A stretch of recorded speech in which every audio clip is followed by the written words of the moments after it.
नमस्कार दोस्तों, मेरा नाम है अंशुमन नायक और आप सभी का बहुत बहुत स्वागत है इंडियन डिफेंस न्यूज के डिफेंस टॉक सीरीज में, जहां पर हम रोज नए नए डिफेंस अपडेट्स के बारे में बात करते हैं। तो चलिए देर न करते हुए आज की वीडियो शुरू करते हैं।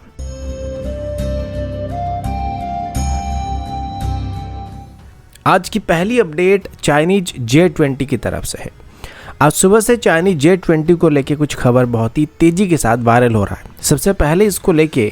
बुल्गारियन न्यूज़ पोर्टल में एक रिपोर्ट सामने आया था, जिसमें ये बात बताया जा रहा था कि एक J-20 ने एक सिमुलेटेड बैटल एक्सरसाइज के दौरान एक साथ 17 रफाल को मार गिराया था। इस एक्सरसाइज को खास करके भारत के अगेंस्ट में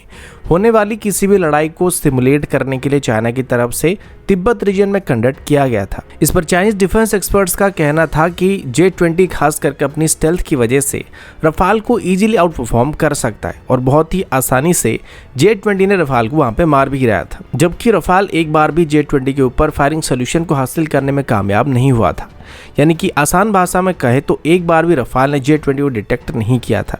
अब इस पूरे क्लेम के अंदर चाइना की तरफ से कहीं पर भी कोई डिटेल को पब्लिक नहीं किया गया था कि किस तरीके से यह एक्सरसाइज को कंडक्ट किया जा रहा था या क्या क्या कंडीशन इसमें रखे गए थे। मोस्ट प्रोबेबली चाइना की तरफ से इस एक्सरसाइज को सिमुलेट करने के लिए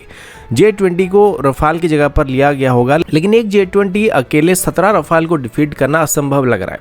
क्योंकि टेक्निकली J-20 इतने मिसाइल को एक बार में कैरी नहीं कर सकता है। वो बात अलग है कि रियल BVR एंगेजमेंट में स्टेल्थ की वजह से J-20 एक बहुत ही पॉजिटिव साइड में रहने वाला है। हालांकि अभी तक इसकी स्टेल्थ को लेके भी वेस्टर्न एक्सपर्ट्स की तरफ से काफी सारे काउंटर स्टेटमेंट दिए जाते हैं, लेकिन फिर भी एक लो ऑब्जर्वेबल एयरक्राफ्ट होने वाला है। तो 1v1 BVR एंगेजमेंट के दौरान J-20 रफाल को पहले डिटेक्ट करने वाला है और J-20 के पास BVR एडवांटेजेस रहने वाला है। लेकिन ये जो क्लेम है कि J-20 ने एक ही बार में 17 रफाल को मार गिराया, तो वो भी एक ही J-20 ने एक बार में 17 रफाल को मार गिराया था, ये पूरी तरीके से मनगढ़ंत कहानी और फेक प्रोपेगेंडा लग रहा है। अगला अपडेट नेवल गन्स को लेके। अगर हमारी तीनों सर्विस में सबसे ज़्यादा इंडिजिनस सिस्टम का इस्तेमाल किसी सर्विस में किया जाता है तो वो हमारी इंडियन नेवी है,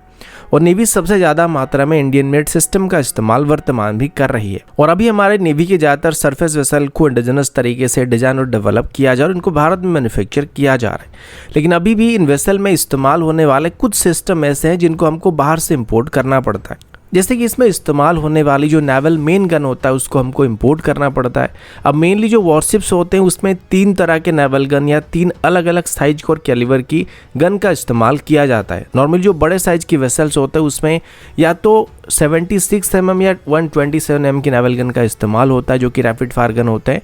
और जो स्मॉलर साइज की वेसल्स होते हैं और जो खास करके ऑफशोर पेट्रोल वेसल होते हैं या कोस्ट गार्ड के वेसल्स होते हैं, उनमें 30 mm की कैनन का इस्तेमाल किया जाता है। और अभी के लिए इन सभी गन्स को हमको इंपोर्ट करना पड़ता है और मोस्टली हमारे ज़्यादातर वेसल में ऑटो मिलरा की गन का इस्तेमाल किया जाता है। लेकिन अभी इन गन्स को भी इंडिजिनस तरीके से भारत में डेवलप करने का फैसला किया जा रहा है और अभी कल्याणी ग्रुप की तरफ से आगे आकर DRDO के साथ मिलकर 3 अलग अलग कैटेगरी की नेवल गन को बनाने का फैसला किया गया, जिसमें से एक 127 mm, एक 76 mm और तीसरा 30 mm का गन होने वाला है। अब कल्याणी ग्रुप के पास पहले से ही बड़े साइज को और हेवी गन को बनाने का अच्छा खासा अनुभव रहा है, लेकिन वो सभी के सभी लैंड बेस्ड गन होते थे। लेकिन अभी वो नेवल गन्स को भी बनाने की कोशिश करने वाले हैं और इन गन्स को अभी हमारी डिफेंस प्रोक्योरमेंट पॉलिसी या डिफेंस एक्विजिशन पॉलिसी 2020 के अंदर मेक 1 कैटेगरी के अंदर बनाने का फैसला किया जा रहा है। तो उसमें गवर्नमेंट की तरफ से फंडिंग की जाएगी और हो सकता है अभी DRDO के साथ मिलकर इनको कल्याणी ग्रुप की तरफ से भी डेवलप करना स्टार्ट किया जाएगा, जिससे आगे चल के हमारे जो फ्यूचर वेसल्स होने वाले उसमें हमको इंपोर्टेड गन के बदले इंडिजिनस गन का इस्तेमाल करने का मौका मिल पाएगा। अगला अपडेट मैरीटाइम पेट्रोल एयरक्राफ्ट की तरफ से। रिसेंटली डिफेंस एक्विजिशन काउंसिल की तरफ से इंडियन नेवी और इंडियन कोस्ट गार्ड के लिए 15 C-295 एयरक्राफ्ट को खरीदने के लिए डील को अप्रूव किया गया था, जिसकी कीमत करीब 29,000 करोड़ के आसपास की थी और इसमें से 6 एयरक्राफ्ट इंडियन कोस्ट गार्ड इस्तेमाल करने वाली थी और बाकी इंडियन नेवी इस्तेमाल करने वाली थी। अब जैसे कि पहले से ही C-295 एयरक्राफ्ट के लिए एयरबस के साथ एक डील को फाइनल किया जा चुका था और करीब 56 एयरक्राफ्ट को खरीदने का फैसला किया गया था। तो इनको अभी टाटा और एयरबस की फैसिलिटी में भारत में बनाने की बात की गई थी। तो उम्मीद किया जा रहा था कि इन 56 एयरक्राफ्ट की जो ऑर्डर था उसके बाद बाकी जितने भी फॉलोन ऑर्डर भारत की तरफ से किया जाएगा उन सभी को भी भारत में मैन्युफैक्चर किया जाएगा। लेकिन अभी ये बात पता चला है कि रिसेंटली नेवी और इंडियन कोस्ट गार्ड के लिए जिन C290 एयरक्राफ्ट या इनकी जिस मैरीटाइम वेरिएंट को खरीदने का फैसला किया गया था, इनके इनिशियल बैच को स्पेन में ही मैन्युफैक्चर किया जाएगा और इनिशियल बैच में 4 एयरक्राफ्ट को मैन्युफैक्चर किया जाएगा, जिनमें से 2 MSA और 2 MPA वेरिएंट होने वाले हैं। इनमें से बाकी बचे हुए 11 यूनिट को भारत में गुजरात में मौजूद टाटा और एयरबस की फैसिलिटी में आगे चल के मैन्युफैक्चर किया जाएगा। इनमें से जो MSA यानी कि मैरीटाइम सर्विलेंस वेरिएंट होगा वो खास करके सर्विलेंस के लिए डिजाइन किया जाएगा और उसमें खास करके मैरीटाइम सर्विलेंस को कंडक्ट करने के लिए पेलोड को इंटीग्रेट किया जाएगा और सेंसर पैकेज को दिया जाएगा। जबकि MPA यानी कि मैरीटाइम पेट्रोल वेरिएंट की बात करें तो इसमें खास करके एंटी सबमरीन वॉरफेयर कैपेबिलिटी मौजूद होने वाली है और इसमें दुश्मन की सबमरीन को डिटेक्ट करने के साथ साथ उनको ट्रैक करने की कैपेबिलिटी भी मौजूद होने वाली है।